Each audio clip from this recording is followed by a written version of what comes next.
All right, guys. Thanks for joining again today. We'll get going here. John Blau, why don't you start with questions for Nick? So we were talking to Coach Allen. He kind of alluded to the fact that you guys really didn't have any 7-on-7s during the summer. Obviously limited in terms of player practices.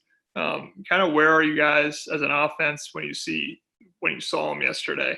Kind of the first and second days going in, compared to where you would normally be in your progression. Is it kind of just kind of something you have to deal with in terms of there's just going to be less reps than you want going through and into the summer? Yeah, I think I think that's probably an issue that a lot of different teams are dealing with. But we don't make any excuses. We got a talented group of guys that are working hard, that have a great attitude, and we're just taking it a day at a time and trying to get better each and every day.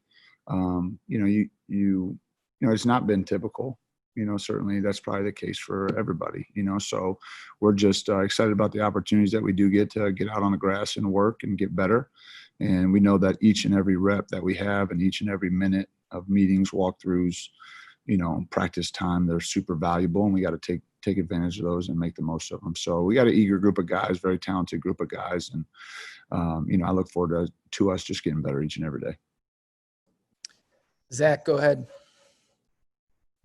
Nick, I know that you've talked about, things not changing too much conceptually with the offense from last season to this season. And it seems like I can remember talking to guys a year ago and them talking about maybe the biggest things that were changing weren't so much conceptual as terminology and just the way certain sort of details were tweaked. I mean, are there any, without asking for industry secrets, are there any sort of specific things that maybe you have tweaked that you want to see work a little bit differently, even if it's just something as basic as terminology with these guys in the offense this year? Well, we tried our best to keep the terminology the same, just for their ability to retain and kind of build off of what we did last year. I think the biggest change and the challenge for each coach each year is it's not the same group. You have different pieces. Certainly we have a lot of guys that are returning, but at the same time, there's still new pieces that you're trying to integrate. Guys that had smaller roles last year are going to have bigger roles this year. And, you're trying to emphasize what those strengths are. You're trying to highlight those strengths of each player. Even the guys that had big roles last year, we're looking to push them to improve and expand their roles even more. And so that's really the challenge, is just identifying what this group of guys is best at and making sure that we highlight those things. And certainly we have, a better idea having for the guys that we had a chance to be, out on the field with last year and compete with. We didn't have the spring practice. Obviously, you guys know that. So there are still a lot of question marks for some of the young players and the position groups that maybe are younger than others on, how that all is going to look and how that's going to fit together. So that's probably the biggest thing. Fortunately, we have such a great staff and an experienced staff that has, a lot of banked knowledge on different schemes and different techniques and different things of that nature. So it's just our job to identify for this group this year, what are the things we're going to try to emphasize? What are the things we're going to try to highlight to put our guys in the best positions to be successful? All right, Kevin Brockway, then Peegs. Hi, Coach. Wap is a guy that received, certainly had a breakout season last year. He's probably going to receive a lot more attention, different coverages. How creative are you going to get to find ways to kind of spring him free while dealing with that his senior season? Yeah, certainly Wap's a guy that has earned, touches. He's a guy that's explosive with the football. He loves to play.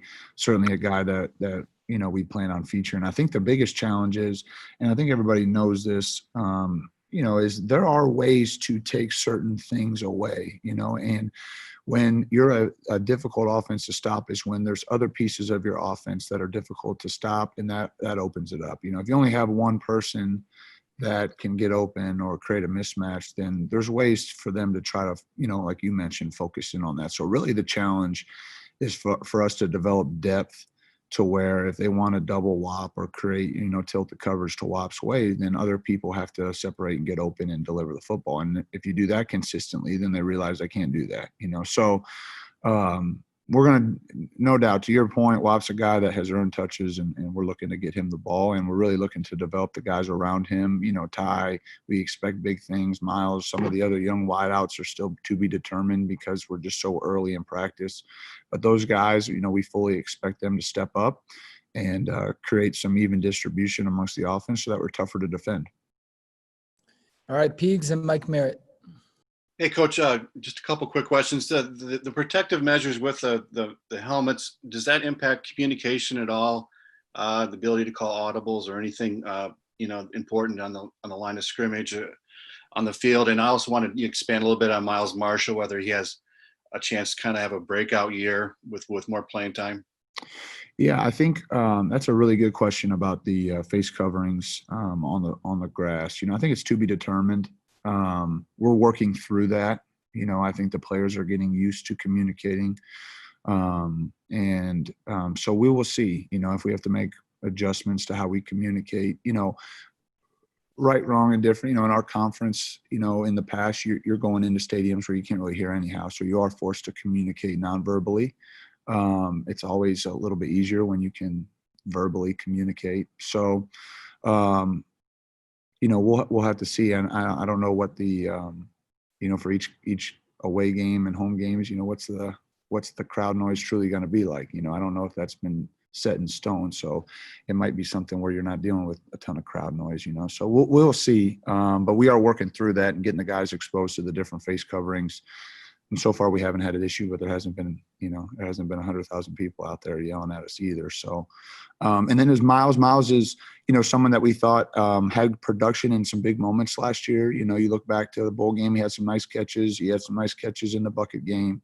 And certainly Coach Hurd and the rest of the staff, we're expecting big things out of him. I think, his maturity has grown. I think his understanding of what it takes to play at this level and in this conference has continued to grow. And I think he's a kid that wants to be good. And so he would be, other than Wap and Ty, he would be the next most experienced guy in that room. And then everybody else is really young. So certainly we expect big things out of Miles and the rest of the young guys. I know they're coming along too.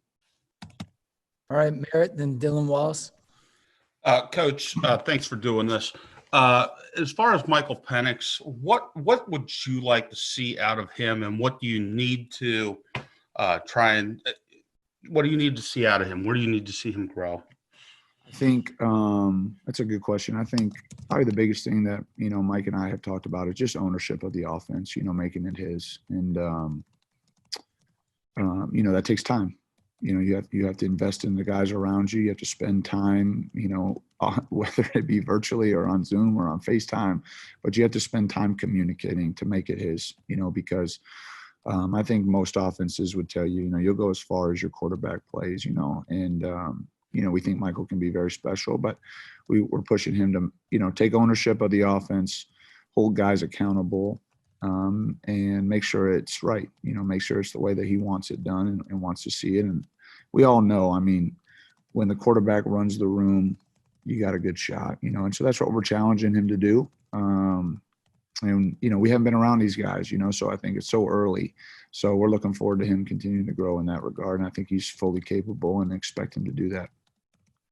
Thank All you. right, Dylan, go ahead. Yeah, Coach, you talked earlier about guys kind of having expanded roles, and yesterday Coach Allen brought up David Ellis and how he wants to get him more involved in the offense and how he can be used in a multitude of ways, whether it's in the slot or being used in the backfield. I guess, heading into this season, what kind of role do you foresee him having, and what spots do you maybe want to use him more than last season? Yeah, we think that David could be a very good player for us, without a doubt. I think he had some bright moments last year for a true freshman. He had some versatility coming out of high school, playing different positions. He has a very athletic frame to where he can do a lot of different things. Before we start to really narrow down on what the roles of each guy is going to be, we're really trying to develop depth.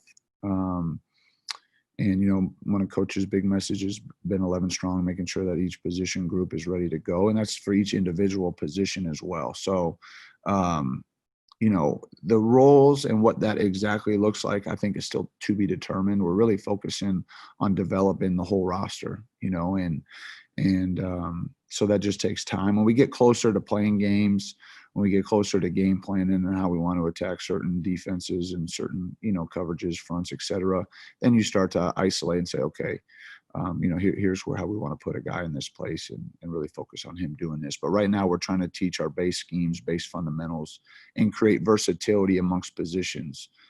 Tight ends being able to play multiple spots, wide receivers being able to play multiple spots, running backs, et cetera, because you just don't know what the season may present. All right, Sammy, then Ken Bykoff. Good morning, Coach. How are you? Good. How are you? I'm doing fantastic. So focusing on the run game, you guys finished, I believe, 12th in the conference last year in yards per game. It wasn't real efficient on yards per carry. What needs to be improved upon for those numbers to get up, and just how important is it to have a run game to be more efficient?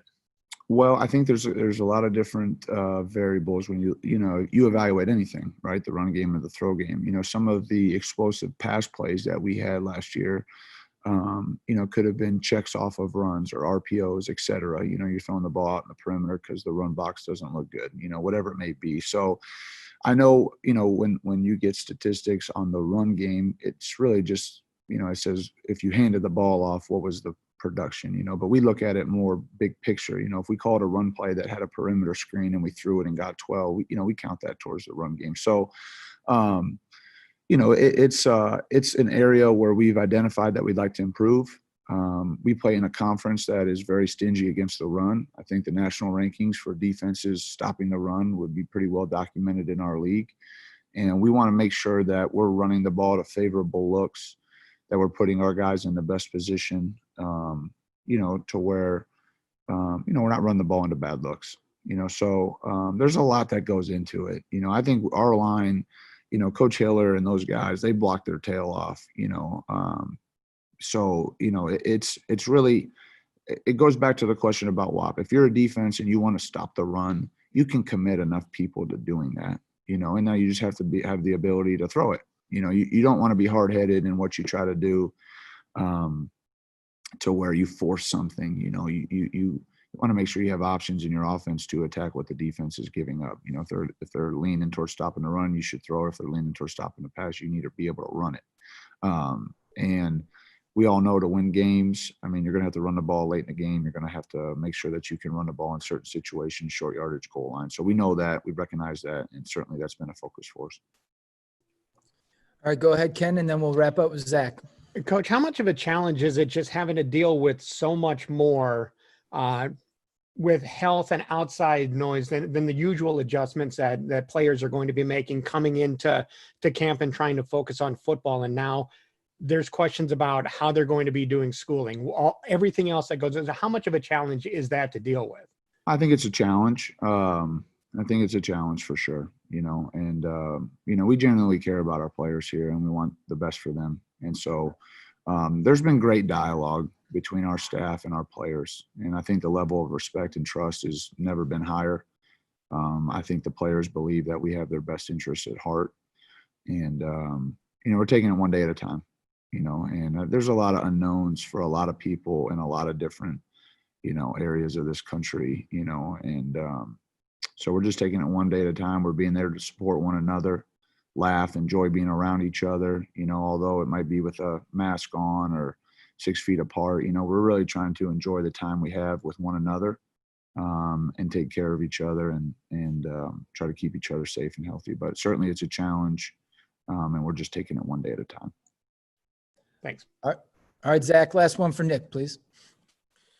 About the offensive line, obviously, I would imagine you guys feel pretty good about where you are at tackle. I think the plan, I guess, kind of a two-part question. Number one, is the plan kind of to flip Caleb and Matthew basically just because Michael is a lefty, and so you're kind of basically doing everything in reverse in terms of protecting his blind side? And number two, kind of what are you looking for in those three interior spots? Where do you think Harry fits, and who are the guys that you maybe need to step up around him in those guard, center guard spots? Yeah, I think to your point about the tackles, I think probably more than ever, versatility is going to be important. The ability to play multiple positions, specifically on the offensive line. You know, you need tackles that can play on both ends. You need guards that can play centers that can play guards, you know, and so we're just, you know, obviously we have some guys, as you know, that you know, Matt and Caleb and Harry that have experience, but you know, those guys got to be versatile to be able to bump one way or the other if need be, you know. And then for the guard spots, you know, we're just looking for consistency. You know, we're looking for guys that perform at a high level day in and day out, that we can trust them, that their teammates trust them. And we feel confident that we'll be able to, you know, find out who those guys will be. But as the charge has been from coach, and I think for everybody, it's not necessarily, you know, we need to make sure that, you know, number 6, 7, 8, 9, 10 O linemen, they're ready to go. You know, they got to be ready to play and play at a high level.